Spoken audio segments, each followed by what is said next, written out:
Feel a cross in your rib. Is it? Ooh. Hey, what's your problem, dickhead? What's my problem? Give you one of those, you fucking little...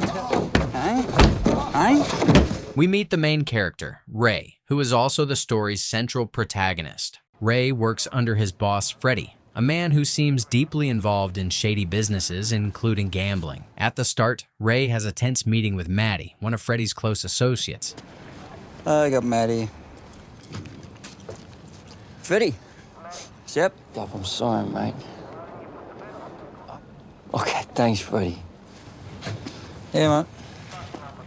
Next time Freddie tells you to do something, mate, just do it, huh? I know.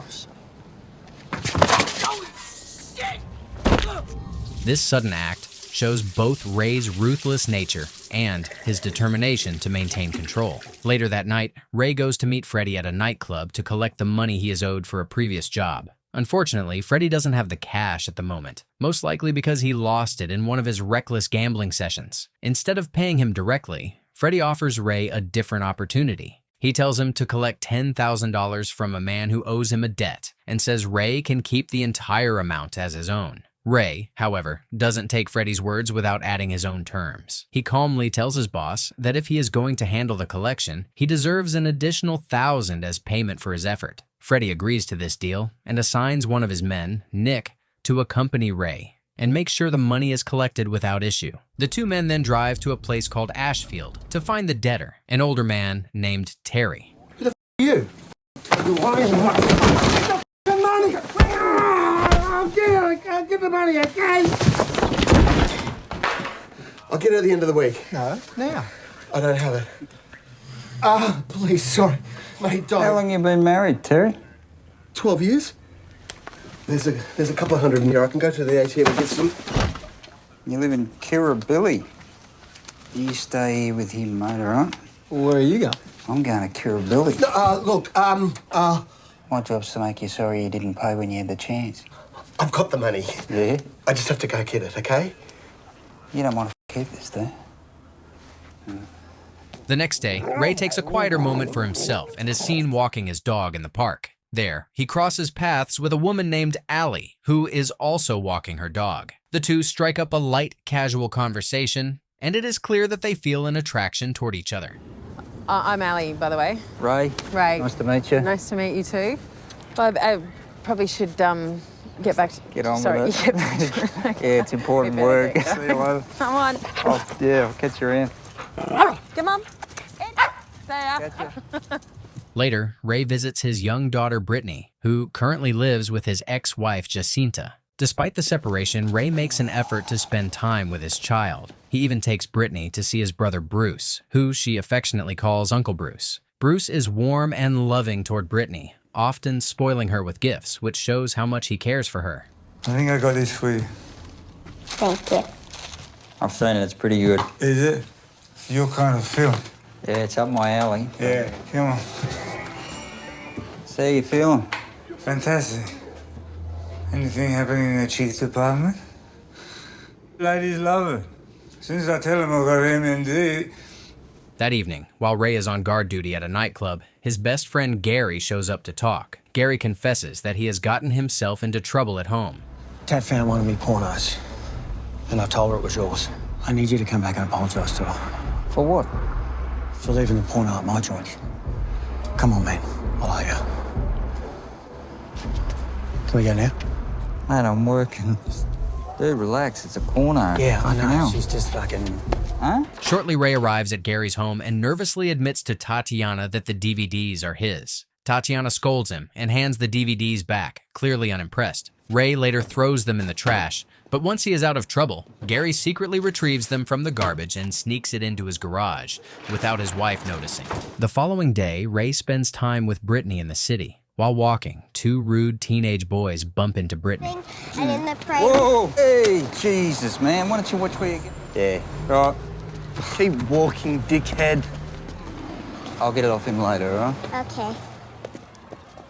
Ray keeps his cool for the moment and takes his daughter back to the car. However, when he later spots the boys again, his anger boils over. He tells Brittany to stay inside the car, pretending he is just going to buy a newspaper. You right, old man?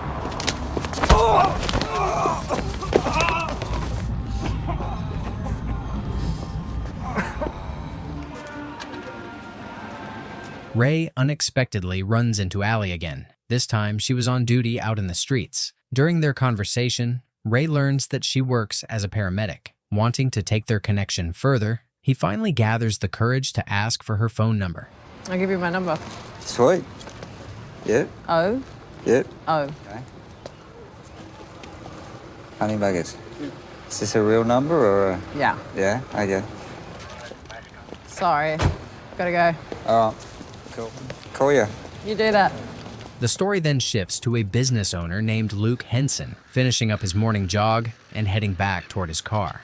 Just as he reaches it, Ray suddenly appears out of nowhere. With a firm and threatening presence, he forces Luke into the trunk of his own car. From there, Ray drives him deep into a quiet forest, far away from anyone who could hear or see what is about to happen.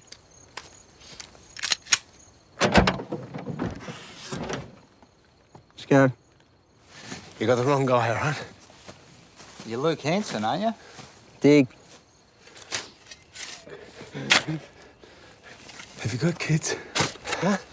Can you just not bury me? I gotta bury you, mate. No, so they won't. Can I leave a note? Can I just leave a note? The moment highlights Ray's violent lifestyle and the dangerous line of work he is stuck in between. On a lighter note, the following morning, Ray spends time with his daughter Brittany at home. While sitting together, Brittany innocently asks her father if Santa Claus is real. Ray struggles in this moment because lying is not something he is good at, especially not to his little girl. After a pause, he decides to be honest and tells her that Santa Claus is completely fake. I don't even know where the whole Santa thing comes from. Is Jesus real? Yeah, look, I never met the guy, but... The Tooth Fairy? What about unicorns? No, unicorns are real. I could hear this noise. Like, there's this unicorn. Were you scared? Not long after this sweet but awkward father-daughter exchange, Ray gets an unexpected visit from police officers. They summon him to appear in court regarding the brutal beating of the two young men he had attacked earlier. As a consequence of this violent behavior, Ray is ordered to attend anger management therapy sessions. This adds yet another complication to his already troubled life. That same evening, Ray shows up at Freddy's nightclub, a place fittingly called the Playhouse. Freddy has news for him, and it's not good. What does that mean? Well, we thought he was the guy. He owed Willie 60 grand, so we thought it was him. So I killed the wrong bloke. All right. Luke said to give this to you if anything ever happened to him. What? After that grim confrontation, Ray spends time with Allie. The two go on a pleasant date, getting to know one another more deeply. During their conversation, Allie opens up about her past, sharing that she was married at the young age of 21, but that the marriage ended in failure. Ray responds lightly, saying she dodged a bullet by not being trapped in a lifelong unhappy marriage. Their chemistry grows stronger throughout the evening, and by the time the date ends, they return to Ray's place. There, their bond becomes physical, and they share an intimate night together. The next day, Ray's world is thrown into chaos when he receives a sudden call from the hospital. His best friend Gary has been put into a coma. Ray rushes to the hospital immediately, where he finds Gary's distraught wife Tatiana and her brother Vasily. They say there might be brain damage. Hey, come on. So what happened? Then these guys come in and they bash Gary, take the guns. I don't know, they had mask on, I can't see face. And while we do deal, they bash Gary and they take guns. So what's the name of the guy you're doing the deal with? How come they didn't bash you? Because I didn't have the guns. I got one of them good though. I'm punching him at... How's your hands? Your hands all right, man? Yeah, they're good. Yeah? Okay. That night, unable to shake off his doubts, Ray confronts Vasily directly at his home. He beats him violently, demanding the truth. At first, Vasily denies any wrongdoing and continues to stick to his story. See there? Huh? That's what your hand should look like. But everything else is true. I swear on life of my family. Ray, I'm Gary, brother-in-law. I'm gonna cut your dick off. You're gonna spend the rest of your life walking around with a stub where your cock used to be. Terrified by the threats, Vasily finally gives in. He admits that he and his partner Hassam had deliberately set Gary up. However, they hadn't expected the ambush to go so far, or that Gary would be beaten so severely. Enraged by this betrayal, Ray forces Vasily to call Hassam to arrange a meeting. When Hassam shows up, Ray immediately pulls a gun on him. Well, start talking. It was Vasily's idea in the first place. He came to me a couple of days ago, said we should rip him off. But your friends got some balls and he put up a good fight, you know. They got names? If I tell you, will you kill them?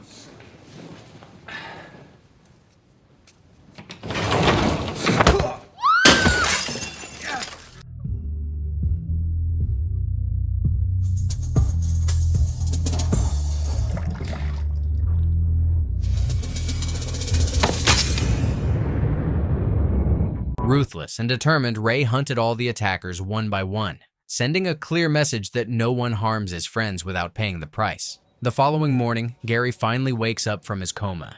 Weak but grateful, he thanks Ray for standing by him and taking care of things while he was unconscious. For Ray, the relief of seeing his best friend alive again is clear, though his troubles are far from over. What'd you do to him? Bit of this, bit of that. Can I owe you one? I'll add it to the list. So you still moving jewelry? How much you want to spend? 30. Later that day, Ray drives over to his ex-wife Jacinta's house to spend some time with his daughter. But instead, trouble awaited him when Jacinta angrily confronted him. She berates Ray for telling Brittany that Jesus is not real, especially since she and her new husband are raising the little girl as a Christian. To Jacinta, Ray's words undermine the way they want to guide their daughter. Ray, however, doesn't back down. Calm but firm, he replies that he simply told Brittany the truth. He adds that he does not want his daughter growing up believing in tales and fantasies. Their conversation ends in frustration. Matches your own. Finished. Beautiful. Jeez, mate. You right? Careful, Britt. Stay away from that glass cellar. You right? I'm gonna lift you up, all right? She certainly is, mate. All right, I'm gonna get you out of here, mate, so I can clean this up. All right? You all right?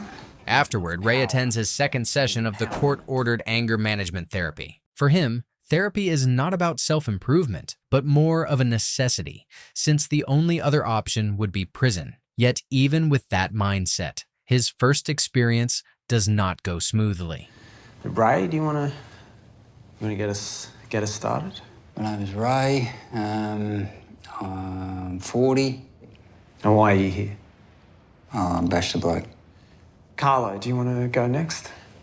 Yeah. I think I'm in the wrong room. What's your point? Well, no offence, but I don't really want to sit here with a bunch of wife bashers and child beaters, you know what I mean? Did you say? No, tough boy. Outside, please. You on, mate? I'm good, man. Look, if you can't take this seriously, then I'll be recommending jail time instead. Later, Ray meets with his boss, Freddie, who delivers unsettling news. The men Ray had beaten up earlier, the ones he thought were responsible for Gary's coma, turn out to be part of a crew connected to Freddie's family. They belong to a gang led by Davros, who happens to be Freddie's son-in-law's brother. Realizing the situation could escalate into something dangerous for business, Freddie orders Ray to sit down with Davros and smooth things over before it grows into a war. Meanwhile, trouble brews elsewhere. Still caught in his reckless lifestyle, Vasily, Tatiana's brother and Gary's brother-in-law, spirals further out of control. High on drugs, he breaks into Gary's house, planning to rob the safe. Garage? Yes. Go. Go, go, go.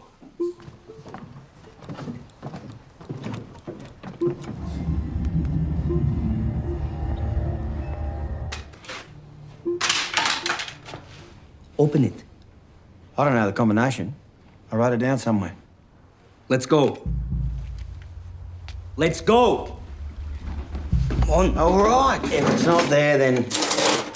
I'm positive it was up in the top one, but she moves things around all The tense moment drags on until Ray bursts onto the scene, knocking Vasily off the stairs and disarming him. During the struggle, Gary manages to grab hold of Vasily's gun. In a panicked attempt to end the threat, Gary shoots, and it appears that he has put a bullet straight through Vasily's skull. At that very moment, Tatiana comes home, walking into a scene of chaos. Both Ray and Gary panic. Gary scrambles to cover up the crime, insisting they should cut the body into pieces to make it easier to dump. Ray, on the other hand, focuses on hiding what happened from Tatiana. But then comes the shocking twist. As Ray prepares to chop Vasily's body into pieces, the man suddenly wakes up, gasping in terror. The bullet had actually only grazed his head, bouncing off his skull and knocking him unconscious. Vasya? Yeah, he held a gun to my head. He said, empty the safe downstairs or he was gonna kill me. Я пришел попросить деньги, но он пытался убить меня. Get out of here! Get out of here! Get out! Wasn't dead. Oh, thanks, Captain Obvious. You couldn't tell when you were cutting him? You were down there? Where you going? The next day, Gary claims to have a surprise to show Ray and insists on driving him somewhere far away from the city. Ray, even though he doesn't like surprises, agrees to have patience and follow through. Look the other way. Close your eyes, look the other way. That's a Sterling. No, that's a Patchett. You ready?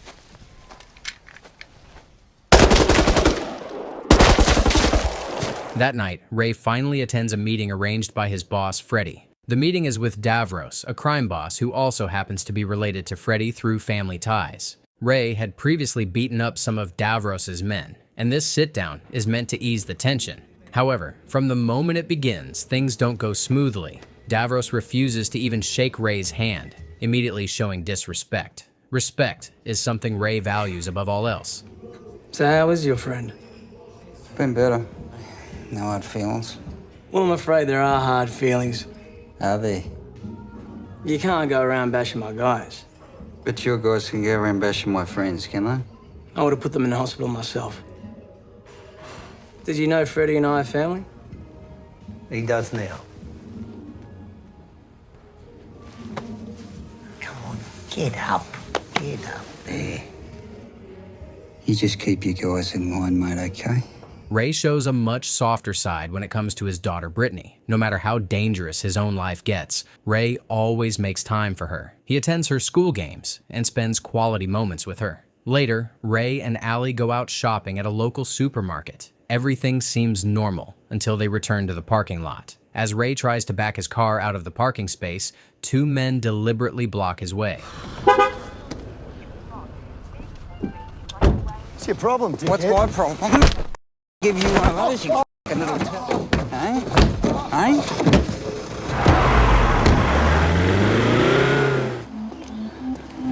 What?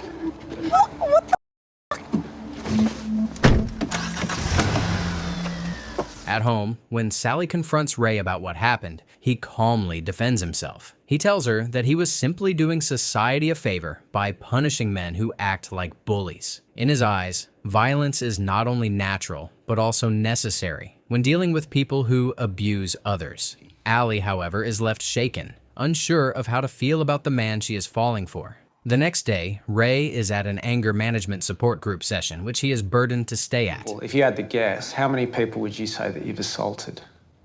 Oh, it depends. If you respect me, I respect you. You know, if you don't, we got a problem. Yeah, so I was walking down the street with my daughter and... Bashed him while your daughter was just standing there. Okay, well, how did you feel afterwards, after it all happened? Fine. You know, if I hit somebody, I generally got a pretty good reason. The world is full of assholes, Ray. You do realise that? Yeah, and you know why? Because people let them get away with it.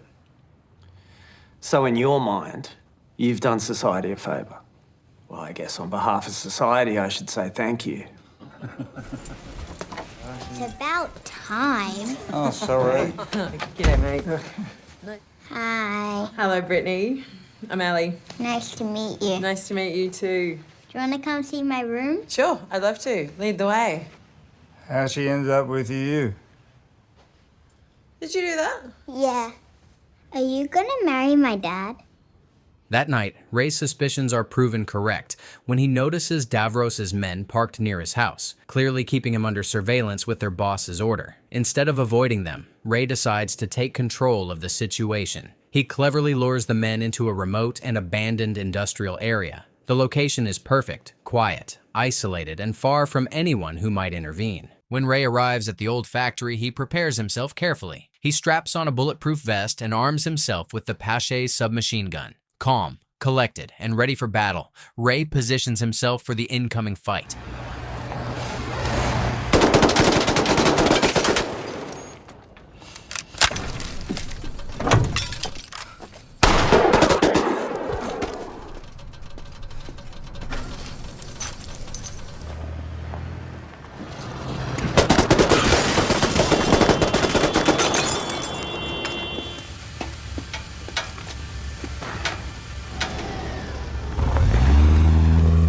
Ray drives home as if nothing happened. When he enters the house, Allie greets him. She senses that there's a faint smell of gunpowder or some chemical of some sort lingering on his clothes. Though she cannot identify it, Ray says it's just a smoke he had. Still, Ray says nothing about his job, and the dark truth of his actions remains unspoken. The next morning, Ray and Gary come up with what seems like a reckless plan. They decide to rob a local drug dealer, and for the job to work, they want Nick to be the driver of their car. At first, Nick agrees to the plan, giving them the impression that he is fully on board. After that, he excuses himself, saying he needs to use the bathroom. Once alone in the bathroom, Nick tries to make a quick phone call, but in his rush, he accidentally drops his phone into the toilet. Frustrated and out of options, he comes back out and pretends to be casual. He tells Ray and Gary that he is stepping out to buy some cigarettes. However, his real intention is very different. Instead of going to a store, he walks to a nearby public telephone booth and dials a secret number, attempting to report on the situation.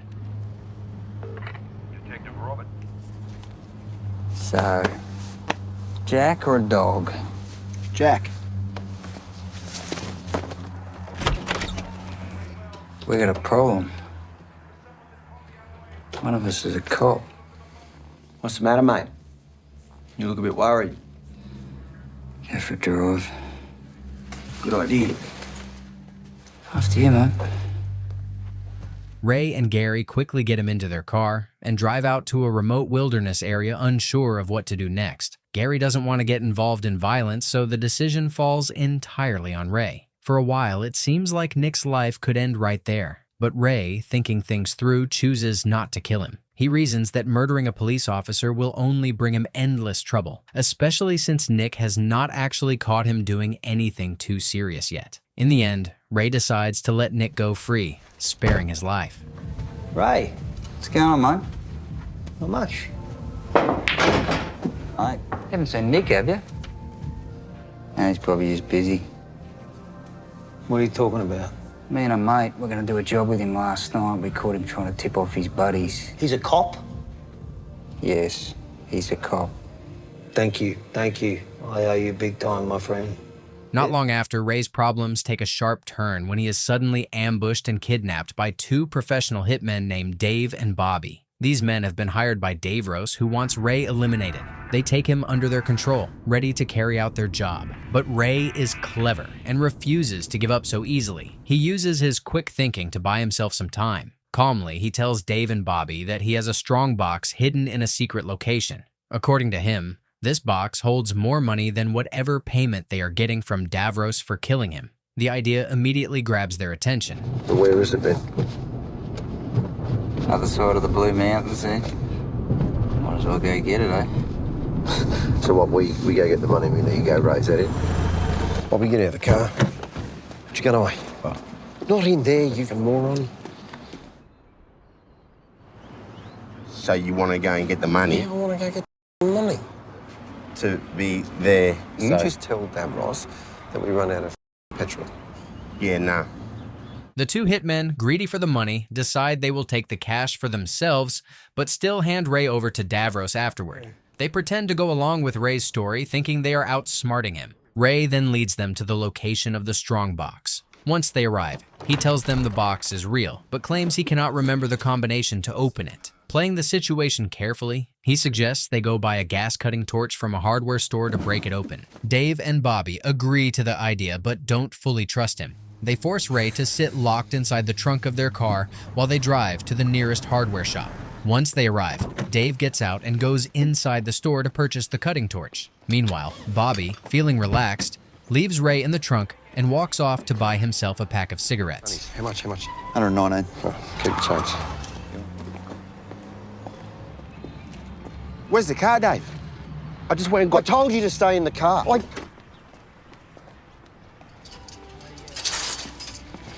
Scan that, brother. Get the oxy. Oh.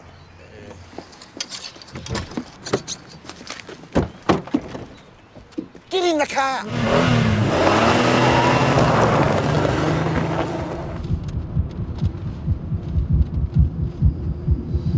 Well, how do you reckon he got out the boot? What? Maybe he's hiding somewhere, eh? Yeah, just shut the fuck. The next scene reveals how Ray managed to vanish from Dave and Bobby's car earlier. In a flashback, we see two small-time criminals arriving at the parking lot outside the hardware store. They are looking for a quick score when they notice Dave and Bobby's unattended vehicle. Without hesitation, they steal it, unaware that Ray is trapped in the trunk. The crooks drive the stolen car to a local mechanic, hoping to sell it for parts. The mechanic examines the vehicle and tells them he will only pay once he has dismantled and checked all the parts carefully. Satisfied for now, the criminals remove Ray's strongbox from the trunk and walk away, leaving the car behind. Not long after, the mechanic hears strange noises coming from inside the vehicle. Who the fuck are you? Hey!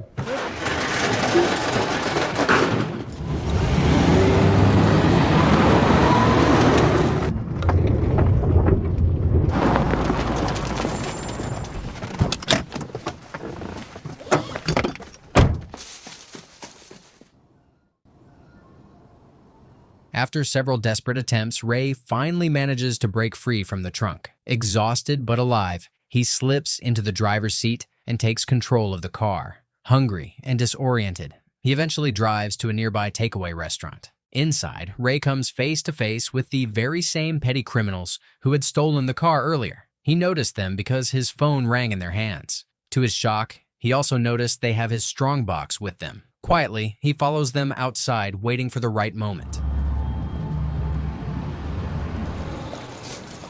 Yeah. What's up, Burn? Something you want to tell me? Dude, chill out. There was a bloke in the boot of the Subi. Where's the car? I had to dump it. Well, we didn't know, man. Hey, swear to God. Truth. What's that? That was in the car. Oh, yeah.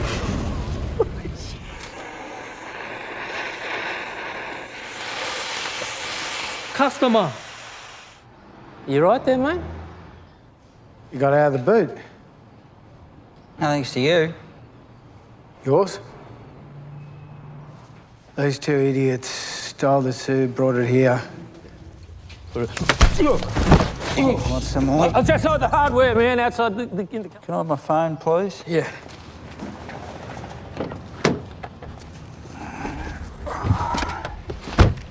Without wasting time, Dave and Bobby drive him out into the woods where Davros is waiting. Once there, Ray is forced to dig his own grave. As he works the shovel into the dirt, Davros hands Dave his promised share of the payment for bringing Ray in. However, the situation quickly becomes tense when Bobby accidentally reveals that they also have Ray's strongbox. Not personal, Ray. So where's this treasure chest? In the car.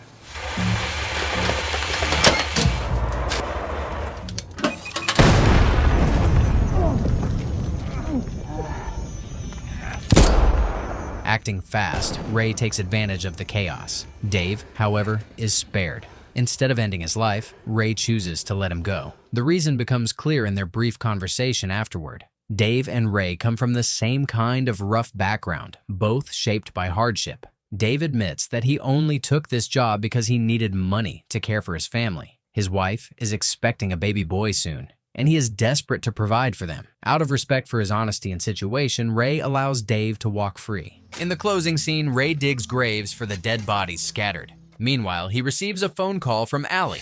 Are you still coming round? Yeah. I just got some work shit to do though, so. Alright, I'll see you in a bit, eh? Yeah. Drained by the chaos, Ray stands between two worlds, one tied to family and friendship, the other shaped by violence and lies. His work forces him to deceive Allie and his daughter, even as his heart longs for peace. Yet once again, he survives the impossible, burdened by the shadow of his brutal life. Ray Shoesmith is at a boxing gym, sparring lightly before being asked to help with a children's class. He pairs up with a young girl who quickly flips him onto the mat and puts him in a chokehold. Ray passes out and wakes up on the floor with kids laughing and the coach looking down at him. At home, Ray sits on the couch with Allie as they watch television. She asks him if her knee looks fat. Instead of answering, Ray farts. He explains that he only does that around people he feels comfortable with. Allie replies with her own crude joke, and the moment passes between them. If I felt comfortable taking a shit on your chest, does it mean I should do it? Later, Ray drops Brittany off at school. She hesitates and tells him that another girl has been calling her names. Ray doesn't push her to say more. That night, Brittany admits she is being bullied online as well. Ray comforts her and tells her that not everyone will like her, but if they don't respect her, she can make them fear her. Look at me, darling. She's not gonna bother you again, okay? At a rugby game, Ray spends time with his friend Gary. Gary admits he has been watching too much pornography and asks Ray to set a password on his computer so he can't access it. Ray reacts with disbelief at the request, but agrees. If you ask me, I'm not going to tell you. Oh no, that's the whole point of it. Freddie then sends Ray to deal with a job. At a house, Ray finds two drug-addicted hitmen with a body stuffed in the trunk of a car. But as soon as it gets dark, we're going to go get rid of him. He calls Freddie angry about the situation. Freddie admits he is broke and had to hire them. After negotiating, Ray agrees to handle everything for $65,000, which includes getting rid of the two men. 65, take it or leave it. Ray brings his car and helps them move the body. He drives with both men inside. During the ride, the man in the front seat talks about his daughter and how he can't see her anymore because of his lifestyle. The man in the back lights a crack pipe, refuses to put it out, and then pulls a gun. Ray slams the brakes, causing a crash that kills both men. One dies, with his hand still gripping Ray's. The other is left badly mutilated. Ray vomits from the sight, then sets the car on fire with the bodies inside. Ray goes to the house of Brittany's bully. He speaks to the girl's mother about her daughter's behavior. She denies it and mentions her brother is a police officer. Ray doesn't take her seriously and leaves after making her uneasy. You gonna go now or? Don't be a dickhead. At Bruce's place, his health has declined. He struggles in the bathroom, falls, and can't get back up. Freddie is heard singing in the shower. Afterward, he finally pays Ray the money he owed and offers him a new job. Ray meets two bikers in a parking lot who want their leader killed. He doesn't question their reasons. Instead, he sets his price and they give him an advance. Thank you. See you when the job's done. Catch you later. When Ray later returns to Bruce's house, he finds him still lying on the floor. He tells Bruce to move in with him, even though Bruce refuses. Think about it. Okay, that's good. That's good enough. Ray goes out to eat with Gary, Gary's wife, and Allie. Gary's wife looks unhappy and brings up an awkward topic. Ray takes the blame and turns it into a joke. Allie plays along, and on the way home, Ray admits he only did it to protect Gary. Look, who comes around to somebody's house and you bring a porno with you? Back at home, Ray spends time with Brittany until police knock on the door. They question him about what happened with the bully's mother, but he stays calm and gives them nothing before they leave. I don't answer questions. Ray and Allie walk through a park. She asks if he would still care for her if something serious happened to her. She then carves a heart with their initials into a tree. Yeah, well, I said I'd look after you. Okay. At the gym, Ray gets a fighter he knows to warn Brittany's bully, which finally puts an end to the bullying. Brittany spends time with Allie while doing makeup, and they start building a stronger connection. That evening, Ray sits with Allie by a fire and talks about being bullied when he was young. He admits how badly it affected him, and that he once thought about ending his life before deciding to fight back. The memory makes him emotional. Ray and Gary sit in a van outside a house. Ray points out the cameras and the large gates. After a while, the gates open, and Vinny, the biker gang president Ray has been hired to kill, comes out. Daniel Craig.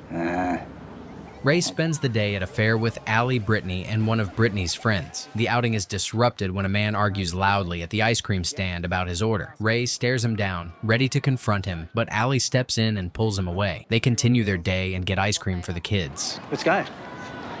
Ray. Huh? It's not my fault. That night, Brittany accidentally walks in on Ray and Allie. They talk with her afterward and explain where babies come from, leaving her surprised and unsettled. Oh, Jesus.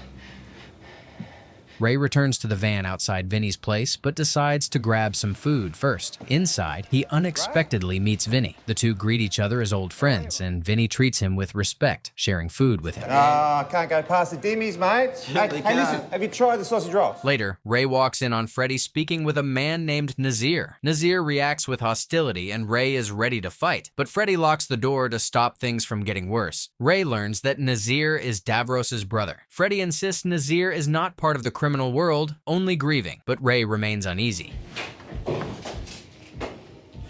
At Bruce's house, Bruce asks Ray to help him end his life. Ray refuses, reminding him how much Brittany depends on him. Bruce admits Ray and Brittany are the only reasons he is still alive. When I don't feel like doing any of this anymore. Ray goes after a man who owes Freddy money. He tries to convince Ray to fake the job by giving him a small injury. When the man's mother enters, Ray sits politely with her for tea. But once she leaves, he punches the man and knocks out his veneers. The man pays up, but talks about wanting to go to Los Angeles for acting work. Ray smirks, picks up a ukulele, and strikes him with it. I know.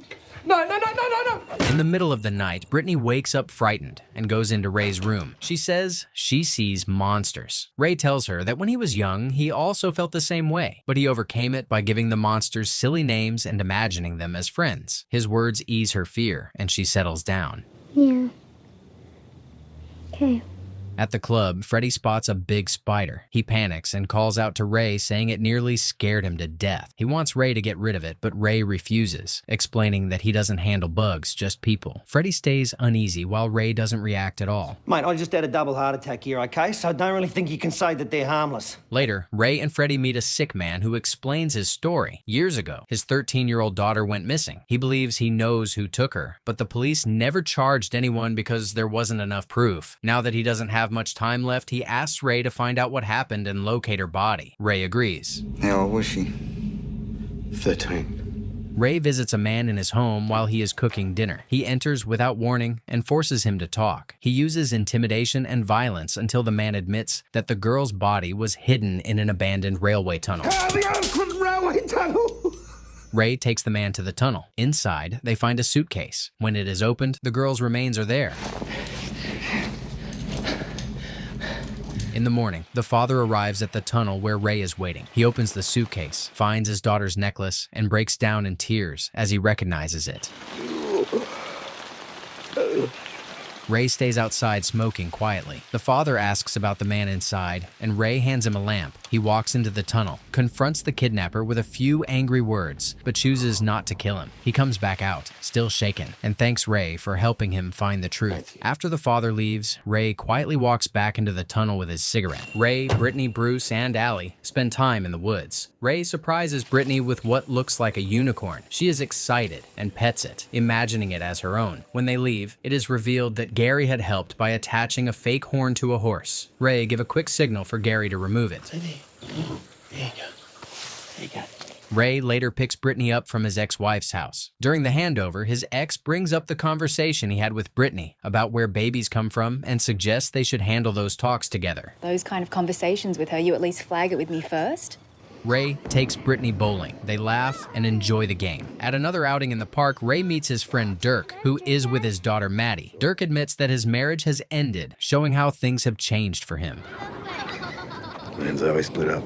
On Christmas morning, Brittany tells Ray she wants him to stop smoking because she worries about his health. Ray promises her he will quit. When they open presents, Brittany gives Bruce a book of jokes she wrote. She says she wants to try being a comedian. Ray asks Bruce to join them for Christmas dinner at Allie's family home, but Bruce chooses to stay behind. Bye.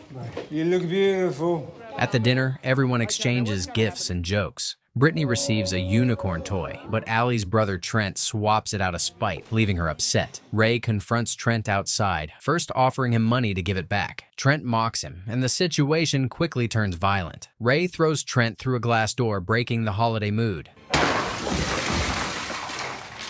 On the way home, Ray talks quietly with Brittany before dropping her off. He then returns to Allie's house to apologize. Allie, still shaken, explains that she once had an abusive partner and now fears Ray might be the same. Despite his attempts to reassure her, she ends the relationship, saying she cannot stay with him if he cannot control his violence. That's it. Ray watches through the window as Allie cries. Both of them are left hurt by the breakup. Ray starts his morning in the bathroom. He brushes his teeth, clears out the shelf, and throws away Ollie's belongings along with old photos. He scrolls through his phone and deletes every picture of her. He attends a group session for anger management. The men share stories about trying to avoid fights. When his turn comes, Ray admits he attacked Allie's brother during Christmas after a small argument. He explains this is why Allie ended things with him. The group listens, and the counselor reminds him that violence only makes things worse. I mean, would you call that an example of violence working? At home, Ray sits on the couch with his dog, watching television in silence. Later at Freddy's club, he keeps to himself. A woman notices his mood, but he doesn't say anything. That night, he walks alone through the streets, trying to adjust to being on his own. One morning, Vinny calls and suggests catching up for a drink. Well, listen, I thought I'd check in and see if you want to catch up for a beer sometime. At the park, Ray sees a woman leave without cleaning up after her dog. He stops her and points it out, but she ignores him, and he ends up picking it up himself. Well, if it bothers you so much, why don't you pick it up? Back at the club, Ray talks with Freddie about women and relationships. Freddie mentions a story about his girlfriend asking him questions about his past. He then brings up a job involving Simon, a wealthy man who is being blackmailed. Simon says a woman is demanding $2 million to keep quiet about an affair. Ray says he'll look into it. I want you to take care of her. Oh, okay. Later, Ray sees men harassing a worker. He steps in and beats them, which annoys Freddie. Afterward, Ray speaks with a friend about boxing, then warns him about staying away from drugs, especially meth, reminding him that he vouched for him to Freddie. I vouched for you to get you the job. Ray confronts a pregnant woman who had an affair with Simon. She explains she only asked for a small payment each month, not the amount Simon claimed. Ray meets Simon afterward and tells him to pay her a lump sum of $250,000 within 2 days. What happens if I don't? You really want to find it? Outside the club, a biker demands to know why Vinny hasn't been dealt with. Ray says the man's security is too tight. The biker orders him to finish the job. Just get it done. While shopping, Ray spots Allie. She looks at him briefly before leaving the store in tears. That night, Ray goes to the park and cuts down the tree where their initials were carved. Ray drives Bruce to their father's flat and waits in the car. Inside, their father talks with Bruce, mentioning that he has lived there for more than a decade and admitting he didn't even know Ray has a daughter. Soon after, the father calls Ray upstairs to help Bruce, who is stuck in a chair. Ray helps lift him, then leaves quickly, while Bruce stays behind to say goodbye. Thanks for coming. Yeah. I'll see you again soon, eh? Later, at Freddy's club, Freddy asks Ray to meet with a writer who is working on a crime book. He wants Ray to share some stories from his past. Ray says no, clearly tired of doing favors. But Freddy reminds him of past trouble involving Davros and insists. It's not like I ask you for heaps of favors, you know?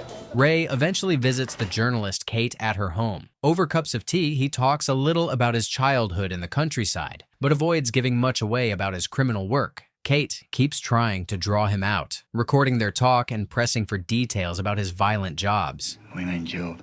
Well, you first, I don't know, Afterwards, Ray and Gary are out shopping together. They joke around about awkward words before Ray buys a spade. That night, the two of them sit by a fire, sharing drinks. Gary brings up strange conspiracy theories, while Ray quietly gets his rifle ready and covers himself in camouflage. See you in a bit. All right.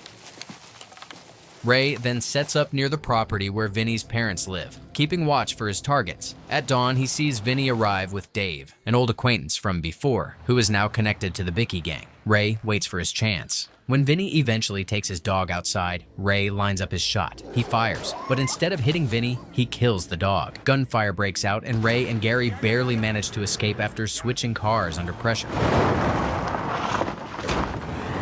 Ray reads Jack and the Beanstalk to Brittany, changing the ending so that Jack goes to jail. Brittany complains about the change. Later, Ray sits with Bruce by a fire outside, both of them quiet as the day ends. At school, Ray visits Brittany's class and talks about his work. He gives only a light explanation, saying he works as a guard at a nightclub. When a student asks if he has ever taken a life, he brushes it off with a joke that makes the children laugh, hiding the darker truth behind his job. Have you ever killed anybody? Once. Oh, this kid was asking me too many questions. Later that day, he meets Freddie at the club. Freddie is angry at Dirk, who had picked a fight and crossed the line with one of the dancers. Deciding Dirk's time is over, Freddie tells Ray to break the news. Now, I know he's your mate and all, but he's got to go. Ray goes to see Dirk and finds him living in a rundown house. The place shows how badly Dirk has declined. Ray explains that Freddie no longer wants him around and even tries to hand him some money to get by. Dirk refuses, saying he doesn't want help. I don't want your money, mate. Afterward, Ray spends time with Kate. She asks about the difference between his time as a soldier and the work he does now. He insists it is the same kind of job, just better paid. But she warns him that his choices could one day ruin Brittany's life. Surely she'd be really, devastated if something happened to you. Elsewhere, Vinny leaves a shop with a pack of cigarettes. Before he can get far, Ray and Gary pull him into a van. Inside, Vinny realizes Alex ordered the job. Instead of panicking, he accepts his fate and even recalls his first kill, remembering the face of the man he shot. At the docks, he looks at Ray without fear and says he will appear in his dreams. Ray ends it with 2 bullets. That night, Ray tries to rest, but is woken by Freddie's call. Freddie claims he has been attacked and robbed. The security footage reveals Dirk as the culprit. Freddie orders Ray to take him out, but Ray refuses. Freddie warns him he will find another way if Ray won't do it. I know he's your mate and all, but I want him gone. Ray drives to Dirk's place and wakes him. Dirk doesn't resist. He knows what is ahead. Ray leads him to a cliff outside the city and suggests he could start fresh somewhere else. Dirk, however, admits his life unraveled after his first kill during the war. He apologizes, steps forward, and throws himself over the edge. Ray is left staring at the empty space, heartbroken, watching the final moments of his friend's life. Ray takes Brittany to visit Dirk's ex-wife. He tries to give her money after Kirk's death, but she refuses, saying she will manage on her own. She also makes it clear that she doesn't plan to tell her daughter, Maddie, that Dirk died by suicide. I'm gonna tell her that She's 7. Ray spends the day with Brittany and Maddie. The girls laugh and argue about which movie to watch, eventually settling on a kid's film. Later, they stop at a sports store where Ray looks for socks. While he browses, the girls check out bikes. Ray tells Maddie to choose one for her birthday, but soon after, Maddie disappears. Ray panics and rushes to the security office, forcing the guard to pull up the cameras. The footage shows a man leading Maddie out of the store. He calls Freddie right away, demanding names of known offenders. He then takes Brittany to her mother's job for safety and sends a photo of the suspect to Gary, telling him to investigate. Gary follows the lead and questions a man called Peggy. Peggy admits that children have been kept in a basement but denies being part of it. Meanwhile, Ray goes to Freddie's house and threatens Freddie's son-in-law with a shotgun to squeeze out information. Shut up! Don't do this, Ray! Shut up! I want to help you. Which kid? Gary finds a house tied to the kidnapping. Inside, he pretends to be a buyer for weapons but notices the locked basement. When the group inside refuses to answer, he pulls his gun. He forces his way downstairs and discovers Maddie. She is scared, but unharmed. He frees her, gets her out, and returns her to her mother. Before leaving, he ties up the kidnappers and knocks out their leader. Gary updates Ray that Maddie is safe. Ray, relieved but cold, goes to the house where the kidnappers are tied up. He heads into the basement, closes the door, and he comes out with his clothes covered in blood after killing them all. Ray entered Freddie's club and headed straight to the back room where Freddie was waiting. The silence was heavy. Freddie asked about the missing girl, then told Ray he couldn't work there anymore. Ray didn't argue. He apologized for the family issues and walked out quietly. Sorry about all that shit with your family. Yeah, so am I. At home, Bruce's illness weighed on him. Even a shower left him drained. Ray stepped in, helping and reassuring him. Later, Ray stood outside with a cigarette, staring off while Bruce's light in the bedroom clicked off. Ray then visited his ex-wife's house. He went straight to Brittany's room, where she stayed quiet and guarded. Ray apologized for scaring her before, asking if she still wanted him around. She nodded slightly. When Brittany came to Ray's place, she quickly went to Bruce, telling him she dreamed of becoming an actress. Their estranged father suddenly appeared, and Bruce introduced him to Brittany as her grandfather. They played Jenga and shared laughs until Ray walked in. His father stood up immediately, and the mood grew tense. Ray sent Brittany inside, leaving father and son staring each other down in silence. Go inside, Britt. Why? Just get in the house. In the woods, Ray set up a paper target and practiced shooting while his dog waited nearby. The piece shattered when a biker burst from the trees and opened fire. It was the same man who had once hired Ray to kill Vinny. When both ran out of bullets, they fought hand to hand. Ray's boxing skills gave him the advantage, but soon the biker pinned him down. Ray fought back brutally, biting off the man's nose and beating him unconscious. His victory turned hollow when he found his dog dead from the gunfire. Devastated, Ray executed the biker without mercy. With one eye swollen shut, he wore a patch, lifted his dog into the trunk, and drove away in grief.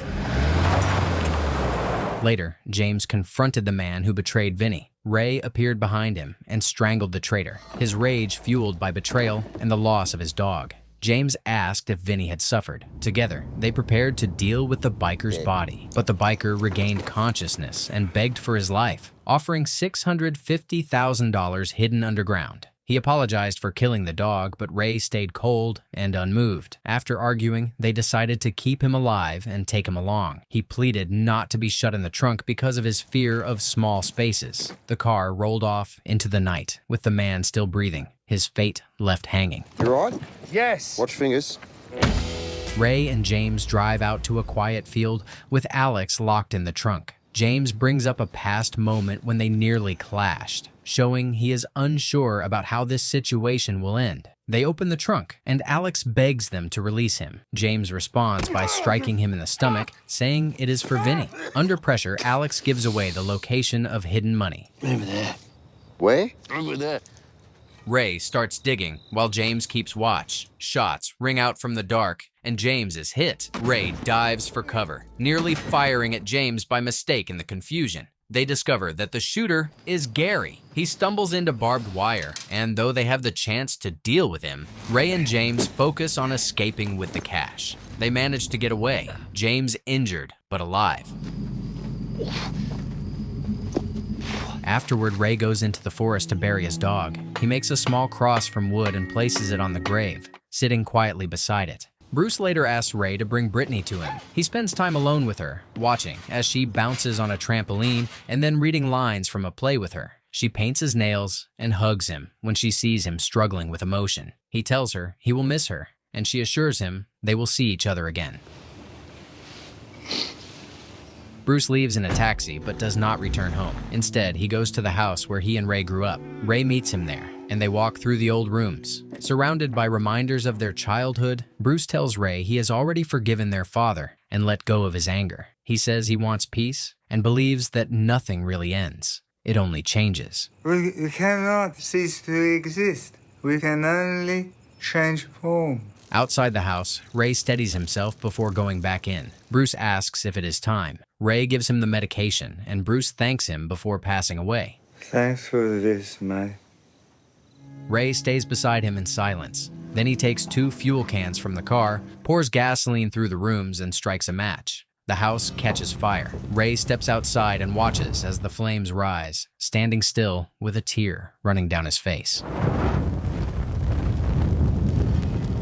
Ray and Gary wait in a van for a scheduled gun deal. At a nearby gathering, the biker's leader instructs his crew to demand proof of the weapons and to stage a fake injury with a blood capsule to distract their buyers. Blood capsules, eh?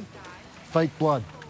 When Ray and Gary arrive to hand over the bag of guns, the bikers turn on them. The men are beaten badly, and the staged injury is carried out on one of the bikers to sell the trick. Ray, dazed but alert, manages to take control of the situation. During the escape, he drives over one of the attackers, leaving him injured. By morning, Ray has that same biker chained to a fence. He demands to know who was behind the double cross. At first, the man denies it, but when Ray threatens him with a chainsaw, he admits the weapons are stashed elsewhere. He refuses to give names but agrees to arrange their return. Ray takes the phone and insists they also bring $30,000 in cash. 30 grand cash, We got a problem. At the meeting spot, the bikers show up with the guns but try to hold back the money. They insist on getting their man released first. As soon as he's freed, they attempt to drive off. Ray opens fire and Gary and James join him from cover. The ambush leaves the group dead, except for the leader who escapes into a barn wounded. Ray follows. Inside, the man admits he misjudged Ray and says his name is Graham before collapsing. Ray finds a pouch of cash, realizes the money was there all along, and hands it to Gary, telling him to divide it up without keeping any for himself. Back at home, Ray goes through chores. He pauses when he notices Bruce's walker among the laundry. He then drives Brittany to school. She asks to be dropped off down the road, so her classmates don't see her with him. She says she's 12 now and refuses a goodbye kiss. Ray calls out to her as she walks away. No kiss? I'm 12. After dropping Brittany at school, Ray gets into a fight with a pedestrian who hits his car mirror. Police arrive quickly and arrest him. Feel a cross in your rib. Is it? Ooh! Hey! In prison, Ray shares a cell with a man named Kelsey, who explains he was jailed for harassing his ex while trying to see his daughter. Ray gives him some blunt advice about surviving inside. Later, Ray calls Brittany, telling her he's away near Brisbane and will be back in a few weeks before returning to his cell. Probably 2-3 weeks, maybe.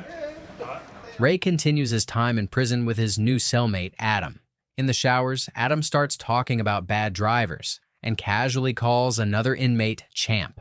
The man reacts angrily, but Ray steps in before it turns violent. Afterward, he explains to Adam that the word has a different meaning inside and shouldn't be used. Champ means cocksucker. Oh, fuck off. Freddie comes to visit. He admits it is his first time seeing someone behind bars. They talk briefly about Brittany, with Freddie telling Ray not to take it too hard if his daughter grows more distant. Before leaving, Freddie mentions that someone wants a prisoner attacked for $10,000. Ray agrees to handle it. How much? 10. In the yard, Ray works out on the bag while Adam nervously keeps to himself. Adam later bumps into the same inmate again, and the situation almost gets out of hand until officers break it up. The next morning at breakfast, Adam asks Ray how he should respond. Ray tells him most men in prison act like bullies and advises him to strike first if he wants respect. While they talk, Ray quietly fills a cup with boiling water mixed with jam. Soon after, he follows the other inmate back to his cell and throws the mixture in his face before walking away. Adam grows more anxious. Later, in the bathroom, the same inmate retaliates. He attacks Adam brutally, stomping him on the ground. Another prisoner alerts the guards and Adam is carried out bleeding. Ray sees the aftermath but does not step in. That night, he lies awake, unsettled.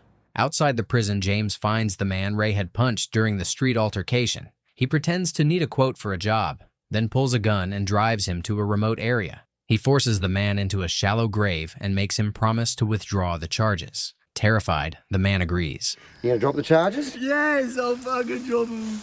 Soon after, Ray is released and given back his belongings. He goes to see Brittany. Her mother warns him she has been acting differently. When she appears, Brittany keeps her distance. She refuses to invite her friend over, saying her friend's parents don't want her around Ray. When he apologizes, she tells him he's only sorry that she found out the truth. They were just sorry that I found out. Ray visits her friend's home to explain that he acted in self-defense. The girl's mother listens, but claims her daughter has to see her grandmother. Ray returns to the car and tells Brittany her friend can't come. She just says, whatever, and they drive off. Whatever. Gary sits in his car outside a house where his ex-wife is staying. Curiosity gets the better of him, and he climbs onto the balcony to peek inside. Through the window, he sees her kissing another woman. Shocked, he freezes and can't climb down. With no other option, he calls Ray, who arrives and urges him to move carefully without looking down. As Gary edges down, the women notice him and strike him with a broom, while his ex demands to know why he's there. Gary? What are you doing here? Embarrassed, Gary left with saying that was not cool. Later, he tells Ray how much it hurts, and Ray suggests he stay in his shed, joking that he spent a fortune fixing it up. Man, it looks like the fucking Taj Mahal. Ray is taken by boat to a yacht, where Freddie and Raphael are waiting. Raphael asks about the prison hit, and Ray describes how he carried it out. Raphael offers him caviar, but Ray refuses. He asks Ray to join his crew, but Ray says he prefers working alone. Raphael then mentions small delivery jobs and has Freddie taste the caviar, which he dislikes. It's delicious. He didn't like it. He hates it. At his ex-wife's house, Ray arrives to collect Brittany. He is told she now has a boyfriend. Ray is surprised and reminds her she's only 12, but his ex warns him not to say anything.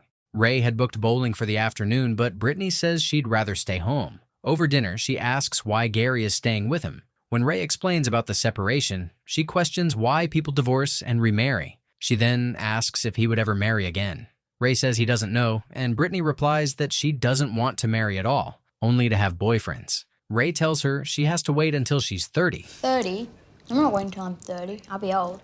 Outside a laundromat, Ray runs into Allie and immediately sees she is pregnant. She says she is 18 weeks along.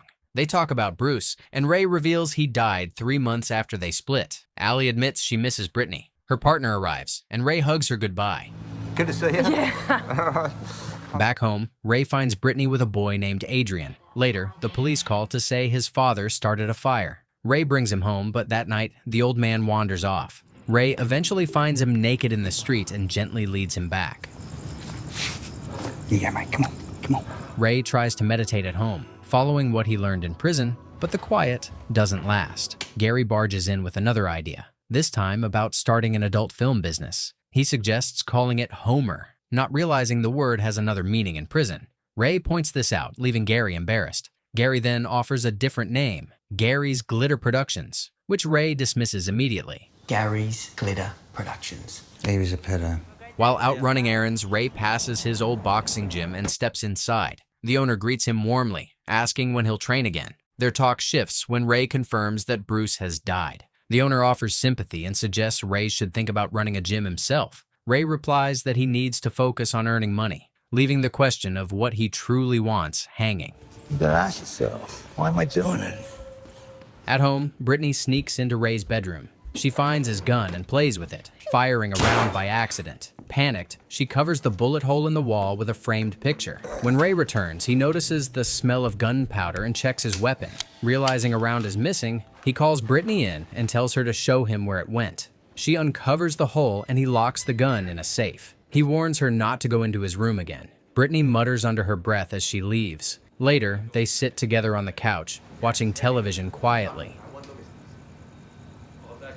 The next day, Ray and Gary were watching cricket when Gary asked for a favor. He needed Ray to pick up a bag from his house. At the house, Ray retrieved it, but faced sarcastic remarks from Tatiana, Gary's ex-girlfriend. Back home, Ray finally asked what was in the bag. Gary revealed it contained a strange sex toy, which disturbed Ray, who told Gary he needed help. You need help, mate. Ray's evening was interrupted by a call from Raphael. At a garage, a nervous young man led him to the body of a dead woman lying on a couch. Ray reminded him this was someone's daughter, but the man worried only about his parents finding out. With no choice, Ray helped load the body into his car. Raphael ordered him to feed it to pigs at a nearby farm. Standing there, Ray stared at the body for a long moment. Instead of following the order, he picked up a spade, preparing to bury her instead.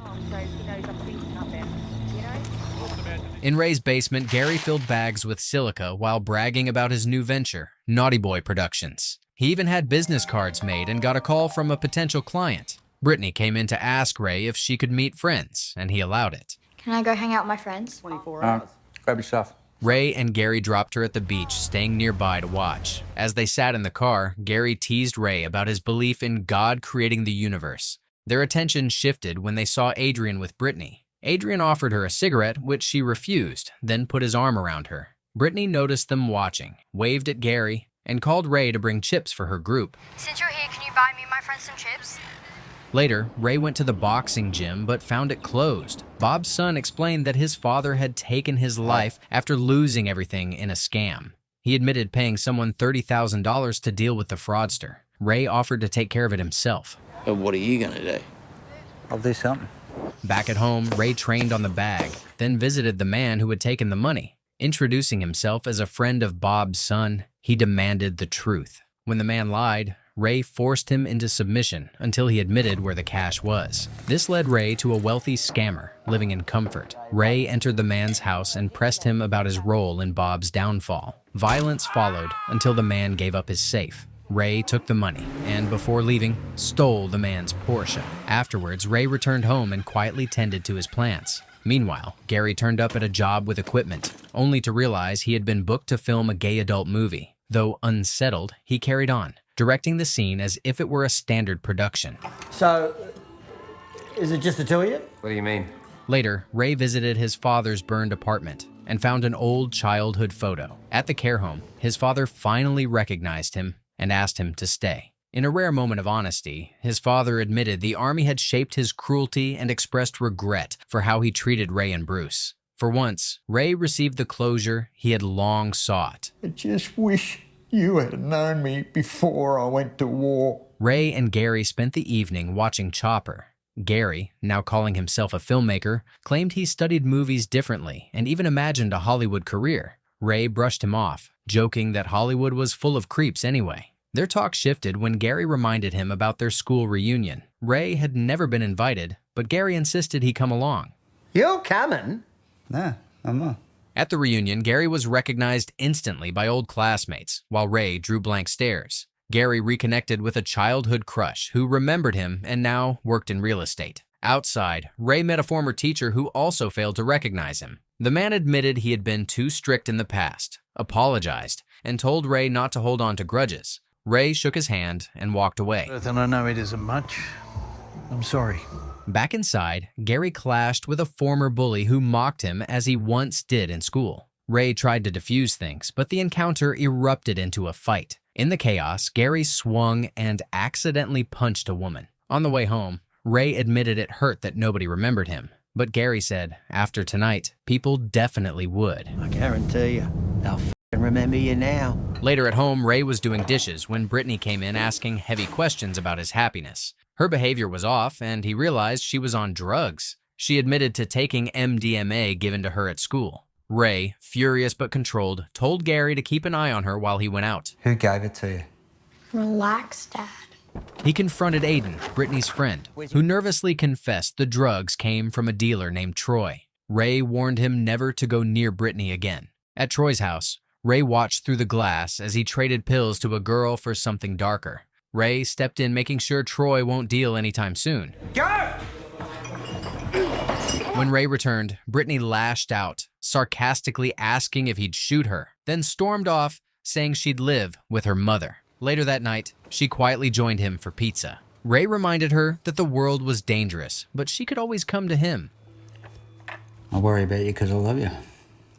Freddie came home battered, and his wife quickly noticed. He admitted his gambling debts were piling up and he was in danger. Though she urged him to ask Ray for help, he refused. Soon after, she went to Ray herself, explaining how bad things had become. Ray listened quietly, then decided to step in. He's in a bit of trouble. He drove to a wealthy estate where men with horses watched the gates. One of them tried to threaten him, but Ray shut it down without hesitation. Their boss finally came out and agreed to talk. Ray offered to take responsibility for Freddie's debt, saying he knew what it meant to owe money. The man granted Freddie more time but didn't forgive what was owed. As Ray left, the man remarked that people called him the Magician, a reminder of his past reputation. That was the magician. At home, Brittany and her friends were making climate protest signs. Gary walked in and dismissed their cause, talking nonsense about chemtrails. The girls mocked him as a boomer, which he denied, but they laughed anyway. Okay, Greta. Okay, Boomer. Later, Ray went to meet Raphael. There, he was introduced to Zoe, who would join him on a run. Their first ride together was tense. She studied him, asking if he ever got nervous, but he brushed it off. When Raphael warned them about police nearby, Ray drove calmly, showing no fear. That night, they stopped at a hotel. Zoe stretched, asked Ray to walk on her back, and then started prying into his personal life. She told him she studied graphic design at university, while he mentioned his past with Allie. Slowly, the two grew more relaxed. Are you a bank robber? Yeah. Are you a drug dealer?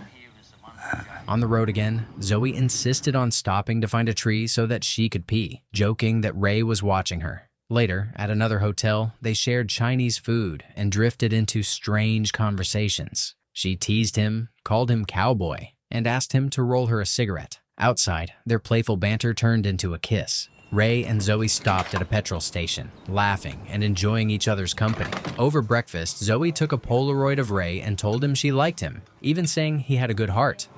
I like you. I like you.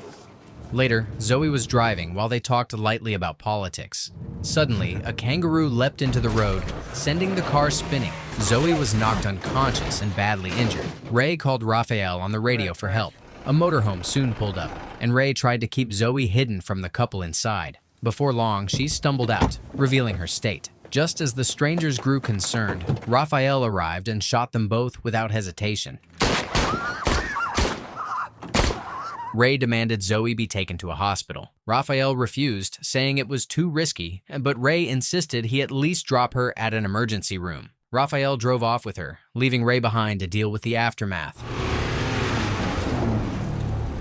Alone in the outback, Ray dug graves and buried the couple. He hid the motor home, then camped overnight under the stars. In the morning, he walked back toward town, broke into a car with a ruler, and drove to Raphael's garage. There, he received devastating news. Zoe hadn't survived. Raphael claimed she died before reaching the hospital, but his detached manner made it clear he likely never took her there. When Ray pressed about her body, Raphael brushed him off, showing no concern. I don't know. I'm not a doctor. Ray left seething, unable to express his rage. Driving past the crash site, now taped off by police, he pulled over. He lit a cigarette and sat quietly by the road. The grief finally broke through, and he cried alone, mourning yet another person lost because of the life he lived. Ray sat in his room, weighed down by grief after Zoe's death. The money from his last job felt pointless, so he threw it aside and stared at a Polaroid of her. Later, he stepped outside for a cigarette, sitting quietly with his loss. Soon after, Ray sold his house. Brittany packed her things, angry and upset. He told her he was not really leaving, only moving further away, but she called it what it was. On the drive, they laughed briefly when she asked why kissing is called French, but the sadness remained. At the care home, Ray's father, lost in dementia, did not recognize Brittany until reminded she was his granddaughter. Is your granddaughter? Hi, Pop. Ray moved into a caravan, heavier and rougher, but still moving forward. He later met Freddie for dumplings. Freddie admitted that Alex, the biker, was looking for Ray. Ray and James went searching, joking along the way, when a drone appeared overhead. Gunfire broke out and James was badly wounded. They reached a farmhouse, but James bled out, making Ray promise to look after his family before dying in his arms. You look at my little boy. You look after him. Raphael and his men surrounded the house. One attacker burst in, and Ray burned him with a flamethrower. He grabbed a shotgun, shot another, and chased Raphael. Injured, Raphael crashed his car. He cursed Ray with his final words. Ray ended it without hesitation. Later, Ray confronted Freddie, who admitted he betrayed him to save himself. Ray told him everyone makes mistakes, but trusting him had been his own. I'm the one who made the mistake. Time passed. Ray grew heavier, his hair longer, and he worked as a taxi driver. One rainy night, two men climbed into his cab and pushed him to drive into the woods. They hinted that someone would die that night and tried to intimidate him. Ray only smiled and stared ahead, calm and fearless. Run.